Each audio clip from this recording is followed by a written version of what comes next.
नाज़रीन, बचाव जे ॾियारे जे मुनासिबत सां मुल्क ख़ातिर जान ईंदड़ हिंगोर जा वासी फ़ौजी जवाननि अलाह ॾितो सहतो नवीद में सहतो ऐं इलाउद्दीन वाटियो जे वारसनि पंहिंजे प्यारनि जी मज़ारुनि ते हाज़िरी भरे गुल निछावर कया। उन हवाले सां रिपोर्ट कयो आहे सिकंदर अली तुनियो।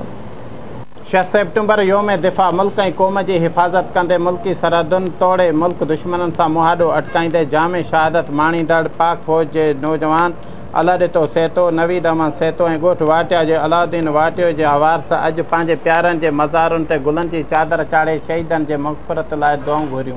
शहीदनि जे वारसनि आवाज़ टीवी न्यूज़ सां ॻाल्हाईंदे चयो त शहादत ते असांखे ॾाढो फ़ख़्रु आहे ऐं वॾाई आहे ऐं शहीदनि ते असांखे वॾाई आहे।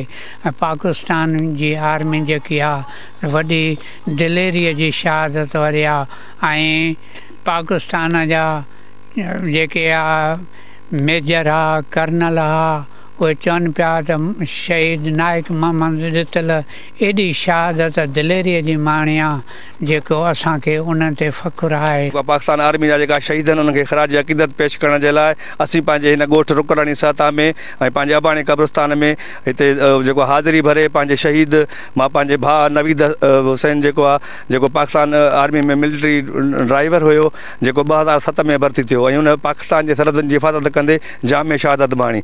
असांखे फ़ख़्रु आहे पंहिंजे उन भाउ ते। मोहम्मद ॾितल ऐं नवीद अहमद ॿई हिन ॻोठ रुकरानी सतह उन क़ब्रिस्तान में बीठा आहियूं फातिह जी उन जी दुआ घुरणा ऐं उन जी शहीद मोहम्मद ॾितल बि जेको आहे वॾो माणियो आहे ऐं असांखे मां उनजो भाउ आहियां। मूंखे तमामु घणी ख़ुशी आहे ऐं ॿी बि आहे त इन क़ब्रिस्तान में ॿियो बि असांजो मासाद शहीद आहे आर्मीअ में नवीद अहमद सत उन्हनि ॿिन्हिनि जी असांखे तमामु ख़ुशी बि आहे ऐं त जेको आहे शहादतूं हिननि माणियुनि। 6 सितंबर योम शुहदा जो ॾियारो आहे उन ते असांखे पंहिंजे भाउ ते फ़ख़्रु आहे जेको शहीद इलाउद्दीन 2017 में शहीद थियो वादी शवाल ते ऐं पंहिंजे मुल्क लाइ जान जो नज़रानो ॾिनई। असांखे उन ते पूरो फ़ख़्रु आहे। ते फ़ख़्रु आहे जंहिं पंहिंजे मुल्क लाइ पंहिंजे जान जो नज़रानो पेश कयो ऐं आख़िरी क़तरे ताईं मुल्क लाइ लड़ंदो रहियो। असांखे शहीद इलाउद्दीन जी शहादत ॾिसी हिकु असांखे बि जज़्बो पैदा थिए थो त असां बि पाक फ़ौज में वञूं ऐं पंहिंजे मुल्क लाइ क़ुर्बानी ॾियूं। जेकॾहिं कॾहिं बेड़ो वक़्तु आयो मुल्क ते असांजे पाकिस्तान ते त असां बि पंहिंजे जान जो नज़रानो ॾियण लाइ तयारु आहियूं। असीं ॻोठ वाटिया जे क़ब्रिस्तान में शहीद इलाउद्दीन जे मज़ार ते हाज़िरी ॾिनी आहे ऐं गुल जी चादर चढ़ाई आहे ऐं असांखे शहीद इलाउद्दीन जे शहादत ते फ़ख़्रु आहे।